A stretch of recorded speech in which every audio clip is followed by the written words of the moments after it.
Sme na Kramároch pred Národnou transfúznou službou. Do 15. ročníka kampane Valentínska kvapka krvi sa rozhodli zapojiť aj ministri za stranu Smer sociálna demokracia Richard Raši, Marek Maďarič, Robert Kaliňák a Jaroslav Baška. Poďme sa teda pozrieť, akí budú odvážni.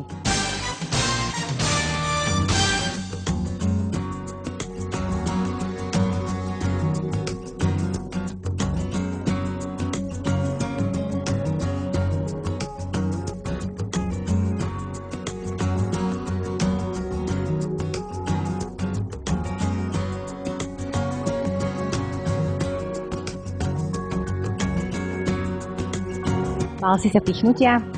Myslím si, že toto je ten najmenší problém. Nemám žiadnu fóbiu ani z krvi, ani z injekcie.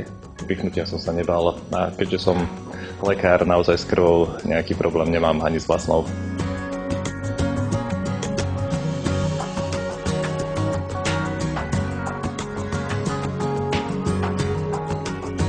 Nie som teda častým darcom, toto bolo môj tretíkrát, ale zase takéto kolektívne darovanie som zažil prvý raz.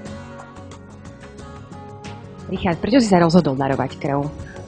Keďže nám každý rok stúpa operácií veľmi náročných kardiochirurgických, onkologických výkonov, kde je potreba veľkého množstva litrov krvi, tak vlastne máme permanentný nedostatok krvi, preto chceme aj my počas valentínskej kvapky krvi ísť príkladom a vlastne zmobilizovať aj darcov, najmä prvodarcov, aby prišli darovať krv a vlastne aby reálne svojim darovaním krvi zachránili niekomu život. Minister Raši naozaj podľa mňa zorganizoval celkom dobrú akciu, ktorá by mohla vlastne propagovať to, aby sme všetci chodili častejšie, aj nás vlastne donúti k tomu, aby sme chodili častejšie. A jednak preto, že darovanie krvi je samozrejme pre každého z tých darcov anonymných, ktorí chodia pravidelne a často, priamym spojením k pomoci blížnemu.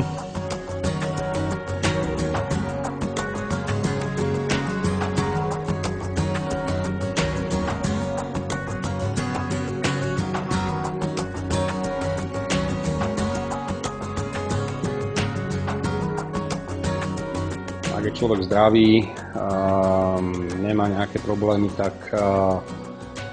nie, že by to mala byť povinnosť, ale určite je dobre tú krv darovať, ale ja som mal na to aj motív osobný. Ja sám som, keď som mal 14 rokov, tak som krv potreboval, ma zrazilo auto, mal som niekoľko operácií, takže potom hneď ako to bolo možné, keď už som mal 18 rokov, tak som začal krv darovať raz za čas.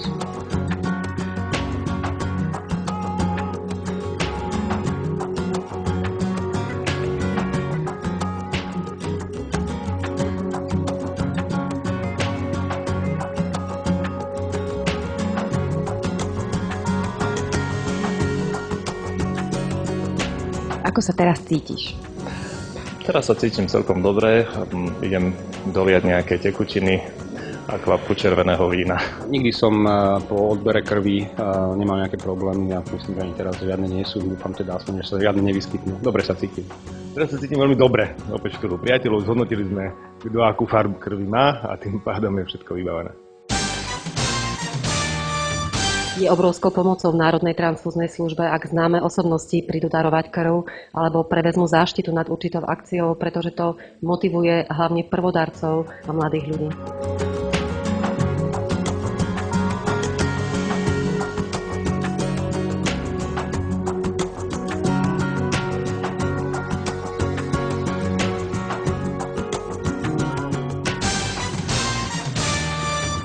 Kreslá sú už prázdne, krv odobratá. Keďže choroba si nevyberá, minister obrany Jaroslav Baška sa valentínskej kvapky krvi nezúčastnil. Richard Raši, Marek Maďarič a Robert Kaliňák však odber krvi zvládli bravúrne. Pre Smer TV Katarína Kližanová-Rýsová.